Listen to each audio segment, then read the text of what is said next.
नमस्कार दोस्तों, मैं राजकुमार मौर्य उत्तर प्रदेश में होने वाले 2027 के विधानसभा चुनाव के लिए सभी राजनीतिक पार्टियों ने अपनी अपनी तैयारी तेज कर दी है।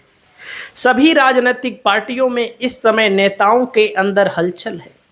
किस मसले को लेकर हलचल है?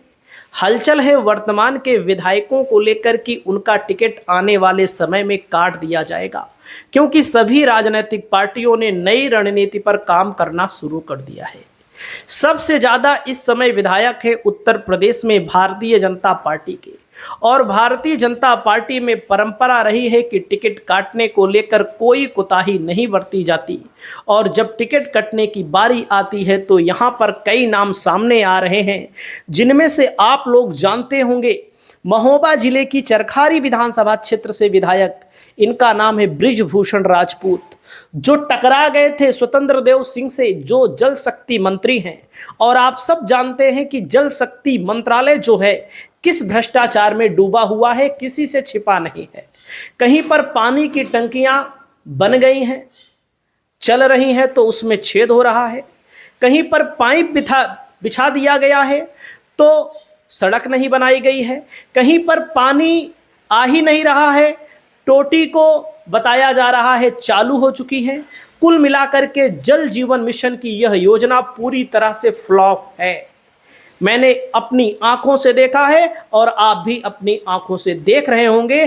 तो इस समय जो विधायक हैं अपनी ही सरकार के मंत्री के विरोध में उतर आए हैं, और केवल एक बार नहीं दोस्तों, इस समय भी महीनों बीत जाने के बाद भी बड़ी मात्रा में विरोध किया जा रहा है। बकायदा गांव में पहुंच करके इस योजना को लेकर के लगातार सवाल उठाए जा रहे हैं, जो कि सवाल उठाना भी चाहिए। यह योजना पूरी तरह से भ्रष्टाचार में डूबी हुई योजना है। इस योजना से आम जनमानस को कोई लाभ नहीं मिल रहा है। यह योजना पूरी तरह से भ्रष्टाचार पर आधारित है, और इसी को लेकर के मैं आपको नई वीडियो दिखाना चाहूंगा। उसके बाद मैं बात करता हूं इस विधायक के बारे में क्या चल रहा है। यहां पर देख सकते हैं स्वतंत्र देव सिंह से भिड़ने वाले विधायक इस समय मैदान में उतर आए हैं, और आप लोग देख सकते हैं स्वतंत्र देव सिंह से भिड़ने वाले विधायक रियलिटी चेक करने निकले। महोबा में बृजभूषण राजपूत बोले, गांव में पानी नहीं आया, योगी जी SIT जांच कराएं। वास्तव में पानी नहीं आ रहा है,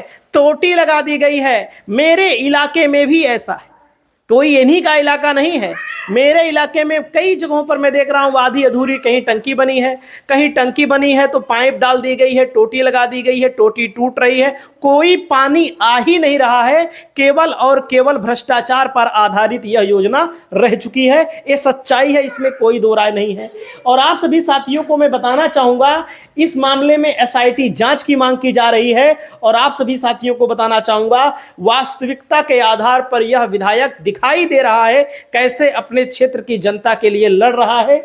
बीजेपी विधायक ने एक महिला से पूछा पानी कैसा है, तो इसके बाद वो खुद कलश में पानी पीने लगे। वास्तविकता यही है, बुंदेलखंड के इलाके में पानी की बड़ी समस्या है। बुंदेलखंड के इलाके में बीजेपी का बुरा हाल हुआ है। लोकसभा के चुनाव में बुंदेलखंड में 4 लोकसभा की सीटें आती हैं दोस्तों। 4 लोकसभा की सीटों में समाजवादी पार्टी ने 3 जीत ली, भारतीय जनता पार्टी वही झांसी वाली सीट जीत पाई।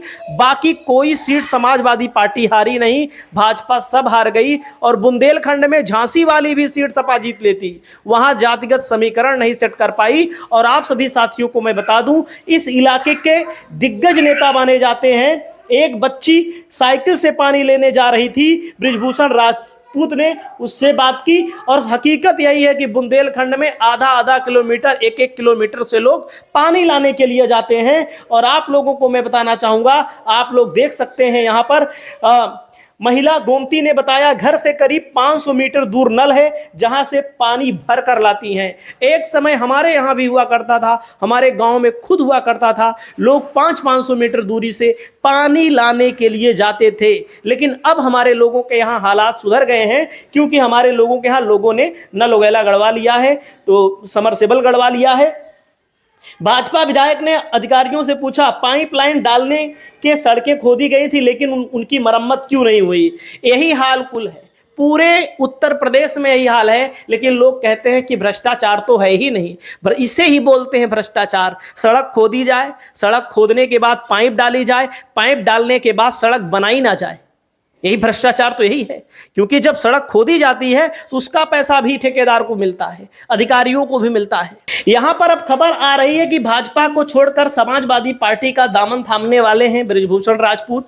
हालांकि बृजभूषण राजपूत अभी भी बीजेपी में है, लेकिन इसके पीछे एक कारण मैं आपको बताना चाहूंगा। और बृजभूषण सिंह राजपूत देख सकते हैं, और मंत्री स्वतंत्र देव का रास्ता रोकने वाले भाजपा विधायक बृजभूषण राजपूत चले जाएंगे सपा में। पिता ने दिया बड़ा बयान, और आप सभी साथियों को मैं बताना चाहूंगा क्या विकल्प है जब जिस सरकार में है वो सरकार काम ही नहीं कर रही है, केवल हिंदू और मुसलमान के सिलसिले पर चुनाव जीत रही है। उसके लिए भ्रष्टाचार कोई मुद्दा नहीं है, बेरोजगारी कोई मुद्दा नहीं है, महंगाई कोई मुद्दा नहीं है, गैस सिलेंडर कोई मुद्दा नहीं है। और आप सभी साथी को मैं बताना चाहूँगा, चरखारी विधानसभा में बृजभूषण राजपूत 41,881 वोटों से जीते। बुंदेलखंड के इलाके में भाजपा को लोगों ने 2 बार इसलिए जिताया कि भाजपा से उम्मीद थी कि लोगों को कुछ हमें फायदा मिलेगा। पहली बार देख सकते हैं 2017 में जब ये जीते, यहाँ पर 44,014 वोटों से जीते। और आप सभी साथियों को बताना चाहूंगा, उमा भारती यहाँ जीत चुकी हैं, लेकिन ये बीजेपी का गढ़ होते हुए भी अब समाजवादी पार्टी के गढ़ में तब्दील होने जा रहा है। देख सकते हैं दोस्तों, यहां पर जो जातिगत आबादी है, लोध आबादी करीब 70,000, ब्राह्मण करीब 45,000, अहिरवार 40,000, कुशवाहा 30,000, धोबी 20,000, मुस्लिम 18,000, अन्य आबादी यहां 90,000 है। और आपको मैं बताना चाहूंगा कि भाजपा को इस इलाके में भी तगड़ा झटका मिला है।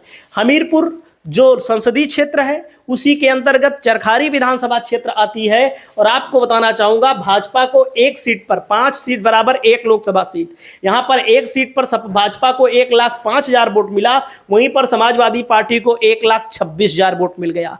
जनता बीजेपी से ऊब चुकी है, जनता बीजेपी को हटाना चाहती है, क्योंकि कोई काम ही नहीं हुआ। बुंदेलखंड को लेकर बड़े बड़े वादे किए गए, लेकिन जब कोई काम नहीं होगा तो आम जनमानस जाहिर सी बात है कोई दूसरा रास्ता अपनाएगा। राठ विधानसभा क्षेत्र में सपा को 1,15,000, भाजपा को मात्र 1,16,000। महोबा में दोस्तों भाजपा को 93,000 और सपा को 79,000 वोट मिला। वहीं चरखारी में भाजपा 90,000 और समाजवादी पार्टी को 92,438 वोट मिला। तो उत्तर प्रदेश में जो काम विपक्ष नहीं कर पा रहा है, जो काम विपक्ष के नेता नहीं कर पा रहे हैं, वह काम बृजभूषण राजपूत कर रहे हैं। वह काम बीजेपी का विधायक कर रहा है, अपने क्षेत्र की जनता के मुद्दों को उठा रहा है। तो जाहिर सी बात है कि उसकी काबिले तारीफ होनी चाहिए।